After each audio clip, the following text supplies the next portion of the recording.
Welcome to Channel 18 News. I'm Jim Rogers. Monday morning, a Hopkins County jury began hearing testimony as they decide the sentence of Aaron Tyler Crum. Saturday afternoon, Crum was found guilty of the first-degree murder of Joshua Paul Cowling. The deliberation took approximately 1 hour Saturday afternoon before the verdict was rendered.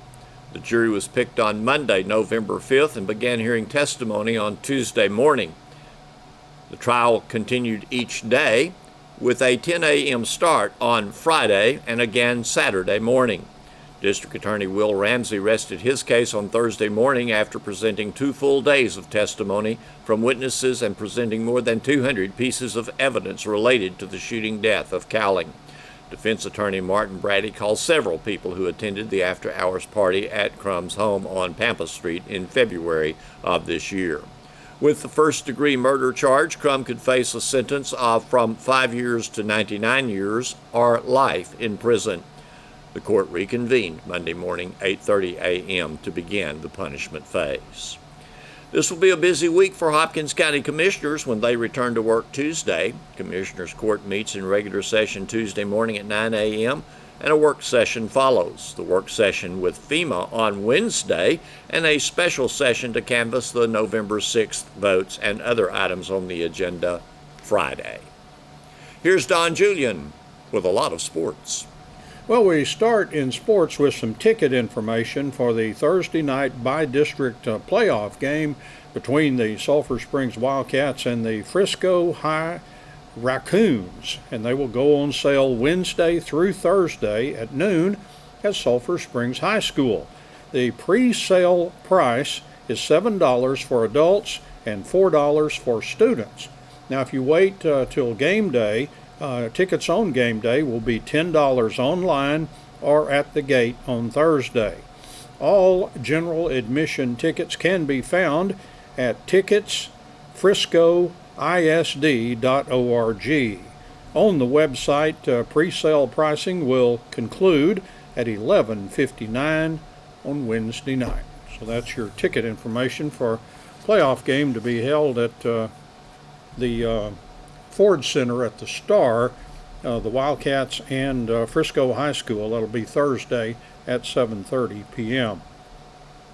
Now, the number 15 ranked Wildcats basketball team won their season opener over Plano East 78-73 Saturday afternoon at the Cowtown Showdown at Crowley High School.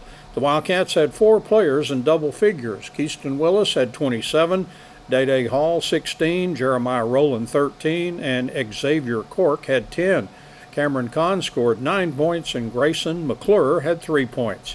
Wildcats basketball coach Clark Cipolletta talked with me about the win. We were very excited. Plano East was a very good team. They were very athletic and did a really good job, to be honest with you, taking us out of our offensive game. They kind of ran a 1-3-1 that gave us a lot of fits early and just made it really tough on us to score. And our kids did a really good job of making adjustments at halftime and coming in and just the ability to attack it the way we wanted to. They did a really good job of executing that. So very proud of them. We played hard, played as a team. It was definitely a team victory. So very exciting for those guys. Had 4 in double figures and a 5th that just missed. Yes. And to me, that's what makes us really special. That's that TOE mentality on offense that more than one person can score the ball and different guys step up. And I'm super proud of our ability to really spread the ball around. We try to get more than 15 assists per game. We got 16 assists. Offensively, our goal is to get 10 or more offensive rebounds, and Day had 11 himself, which was crazy. He killed the offensive glass. I've never seen a kid just vacuum up. So he helped us big. X had 10 points in the second half. He got in foul trouble early on. I was very proud of how he battled back. He was kind of taken out of his game early, but really gave us some big minutes, had some big-time dunks late in the game. Big key was Jeremiah Rowland. They had a number 4 who's a top 100 kid. in the state of Texas. And Jeremiah, we put him on them, and he just shut them down. I think he had 4 points total, and just knowing our scheme and ability to execute that was awesome. And Keaston, he had 29, I think, and he just really filled it up. And Cameron as well, and some other guys really filled in some big roles. And I know it doesn't always show up in the numbers, but Boo played some big minutes for us. Grayson did. I was really proud of just all of them. From one 6A to another now. Tomorrow night it's Rockwall Heath. Remember what a great game we played against them last year. They're going to hit 14 threes against us this year. They might hit more than that. We've been watching them, and we have the scout film, and they can probably shoot it better than they did last year because all those guys are seniors versus being juniors. They can really shoot the basketball. So, and it's not just one or two kids. It's everybody on their floor. Everybody they bring in has the ability to shoot the basketball, so it makes it just really tough to help off and just play defense on those guys because everybody's a weapon. So we'll have our work cut out for us. Today in practice, we're going to go over a lot of their sets. They run a lot of different actions to get those shooters open. So we just got to do a good job of knowing which is which and just making sure that they don't get any uncontested looks, and that's a big key for us. We're just going to try to contest everything, and when they hit shots early on, we just need to make them miss.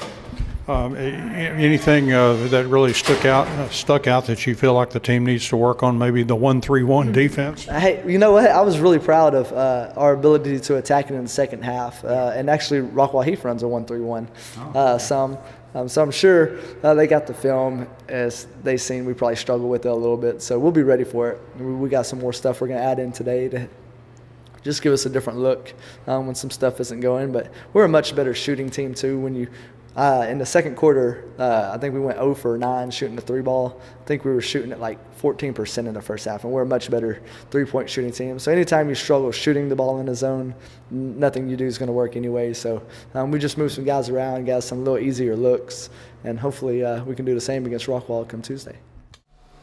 After a planned Saturday morning game with Emory Raines was canceled this past weekend, Lady Cats basketball coach Brittany Tisdale booked Mount Vernon for an early morning Saturday scrimmage. Coach Tisdale explained that the Raines coach canceled the game on Friday due to a rash of players' injuries and illnesses. After the scrimmage on Saturday morning, Coach Tisdale said the Lady Cats came out ahead of Mount Vernon, but there was no attempt to embarrass the game Lady Tigers, as the Wildcat Gym scoreboard showed the time but gave no score. Coach Tisdale said Mount Vernon had just finished up their volleyball season in a regional tournament Friday, so those volleyball players who also play basketball had no basketball practice time. Coach Tisdale said that she saw good things and bad things from the Lady Cats during the scrimmage. She said she saw several things the Lady Cats do need to work on. Coach Tisdale said the Lady Cats did too much fouling, and she said they need improvement guarding both off the ball and guarding screens. Despite some defensive shortcomings, Coach Tisdale said the Lady Cats did a great job moving the ball around, being active, and feeding the ball into the post. She said the guards also took smart shots. Coach Tisdale included several JV players with her varsity for the scrimmage. The Lady Cats feature 4 senior players who were frequent starters last year: Sadavia Porter, Autumn Tanton, Danielle Godbolt, and Tierra Rose. Senior Terrella Kelly is currently out with a knee injury. The Lady Cats will open the regular season now next Saturday morning against Paris. A JV game is planned for 10 o'clock with the varsity contest to follow. And Paris, of course, is coached by last year's Lady Cats coach, Jeff Chapman. And Coach Chapman and his wife attended the Lady Cats scrimmage on Saturday. 8 Lady Cats volleyball players made the all-district team, including 2 of them who received superlatives. We get more from Lady Cats volleyball coach Justin Manus. We had a really, really good showing there. I think the coaches saw the great players that we had, and to finish where we finished, I thought we really represented well. Had two good superlatives. Yes, we had offensive player, most valuable hitter was Autumn Tanton, and then defensive player of the year was Sadie Stroud, which those are two big superlatives. Yeah, they really had good seasons, didn't they? Oh, they both did. You know, Autumn was consistent. Autumn was kind of our go-to, and you know, Sadie, only having really, truly run the libero spot for this year, did an amazing job. She had a really good year. All right, let's go on first team and second team that you got. First team, we had Lexi Wisenhunt and Madison Vickery. They were both big players, big senior players for us. Madison Vickery had several matches where she came through big, hitting that ball from the right side. And Lexi, only her second year to set the ball, had an amazing year too. You know, to be a first teamer in this district is saying something. Second team? Second team, we had three on second team. We had Sydney Washburn, Sadie Washburn, the sisters, and as well as Abby Bear. They both did, or all three of them did an excellent job for us as far as producing offense. Sydney did a good job defensively, blocking the ball. Sadie's one to watch. She's still young. She's still going to come on strong. And then Abby Bear could turn a game around with just one of her hits. I mean, she could really set the crowd on fire and kind of change momentum in our way with her hitting the ball. And then a left-handed server got an honorable mention. Yeah, Maddie Millsap, honorable mention. I thought that she did just an amazing job. Wherever she was put, she stepped in and tried to do her best. And, you know, that left-handed serve gave a lot of teams some problems this year. So, well deserving that honorable mention for her. Also, no big surprise, almost a clean sweep, a real good showing with the academic all-district team. Yeah, we had, I'm going to look here and see, make sure I get them all down here. I believe we had 11 on academic. Let's see here. Yeah, if I can find it. Here we go. We had Sadie Stroud, Sadie Washburn, Maddie Millsap, Autumn Tanton, Abigail Bear, Kate Womack, Erica Van Bentham, Sydney Washburn, Taylor McElfresh, Lexi Wisenhunt, and Madison Vickery. And as a coach, that's always nice to be able to say I had that many kids on the academic all-district. So that just kind of just tells you how our program is, and these ladies put in a lot of work on the court and off the court. So very proud of them. I'm sure some of them maybe will be playing some club and some of that kind of stuff. And will you have anything for them in the off season? Oh yeah, we've already started off season. We've already started vertical testing, vertical work, strengthening, things like that. So we're jumping into it. Several of them are playing club this year, and you know we have some seniors looking at playing at the next level. So they're taking visits and going and playing with other programs and just kind of filling out what they want to do in the future. So that's really exciting too. The Sulphur Bluff Bears basketball team got a big win over Chess Friday night, 86-45. The Bears were led by Ch.18 South, who poured in 21 points. Brandon Branham added 13 points. Montana Hurley scored 12. Hunter Wallace had 9 points. Shane Johnson, DeWitt Brookins, and Blake Hume had 6 points each. Hunter Carpenter scored 5 points. Dylan Flowers, John Brown, and Brennan Newell scored 2 points each. Chess was led by Kyle Williams with 19 points.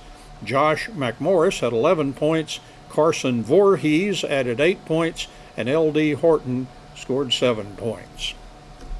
The Saltillo Lady Lions basketball team won their home opener Saturday over Como-Picton. It was 48-23. The Lady Lions are now 1-1 for the season. The Lady Lions jumped out to a 17-5 first quarter lead and kept adding to their lead throughout the game. The Lady Lions were led by Brittany Peoples, who scored 13 points. Maddie Smith scored 11. Jocelyn Ochoa had 10. Chandler Bain added 7, and Anna Reeder scored 6. The Lady Lions hit 70% of their free throws. And the Lady Lions will play next at Terrell Tuesday at 5:30 p.m. Thanks for watching Channel 18 News. Have a great evening.